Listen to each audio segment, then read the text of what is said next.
L'édito de Laurent Tessier.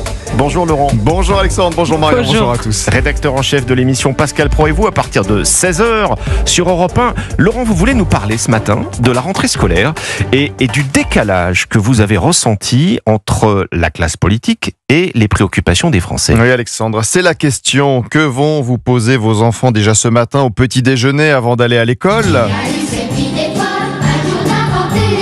C'est la rentrée pour près de 12 millions d'élèves ce matin. J'ai une pensée pour tous les parents qui ont vécu un week-end chargé. Les achats de fournitures à la dernière minute, la préparation du cartable, des affaires hier, la guerre pour se coucher avant 21h et à 22h30, maman, papa, je n'ai pas sommeil, joie à bonheur. Les questions répétées 10 fois sans réponse. Est-ce que je serai dans la même classe que mes copains ? Ce moment où vous dites avec honte, ouf, l'école reprend, on va être tranquille. Non, n'ayez pas honte, la libération est proche ce matin.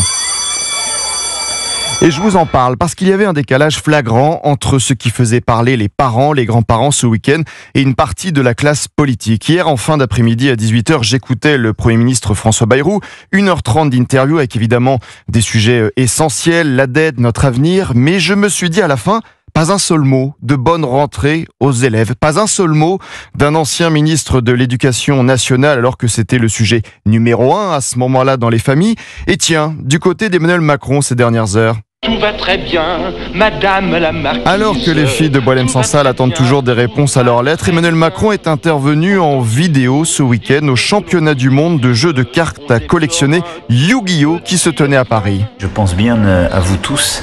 Et je sais que c'est un jour important pour Yu-Gi-Oh! Et c'est pour nous une très grande fierté d'avoir les championnats du monde de votre discipline. Pendant que les Français avaient la tête à la rentrée de leurs enfants ce week-end, la députée LFI Clémence Guettet écrivait « L'insurrection de septembre s'annonce, l'insurrection ». Vous aviez aussi un adjoint au maire du 11e arrondissement de Paris, membre du parti animaliste Grégory Moreau, demandé dans un reportage sur France Info à faire la paix avec les rats. Je cite « Sur mulot sur l'épaule, l'élu distribuait aux riverains une brochure pour casser l'image négative de ce rongeur. Avez-vous déjà vu un rat? Regardez sur mon épaule, c'est une femelle, elle s'appelle Plume. Se soucier de ces petits animaux apporte des valeurs de respect de la vie au sens large. Le rat est utile à Paris, sans lui, la ville ne serait pas aussi propre. C'est vraiment un animal très très doux. Reconsidérer la vie sous toutes ses formes, aussi petite soit-elle, c'est aussi contribuer à amener une société avec moins de violence. J'ai vu les images de cet élu parisien avec le rat sur l'épaule, c'est assez saisissant. Tout est vrai, tout est vrai. Oui. Être copain avec les 3, 4, 5 millions de rats, voilà l'objectif donc d'un élu parisien. Vous ne rêvez pas, s'occuper de l'insécurité, de la violence, c'est secondaire.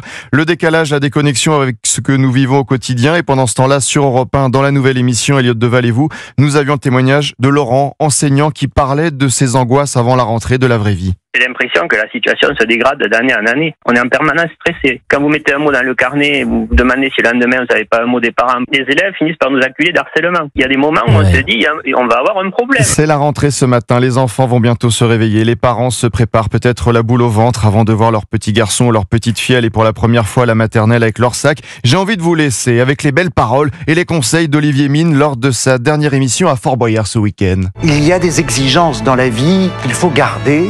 Viser plus haut, viser plus loin, viser plus fort et de ne pas laisser les autres le soin de vous dire qui vous êtes et ce que vous avez à faire. C'est beau, belle rentrée à tous les enfants. Mais ben voilà de l'ambition et c'est pas votre dernière émission quant à vous, Laurent Tessier. Pas du tout, loin de là. Mais oui, Pascal Pro et vous, à partir de 16h sur Europe 1. À tout à l'heure. À tout à l'heure, Laurent.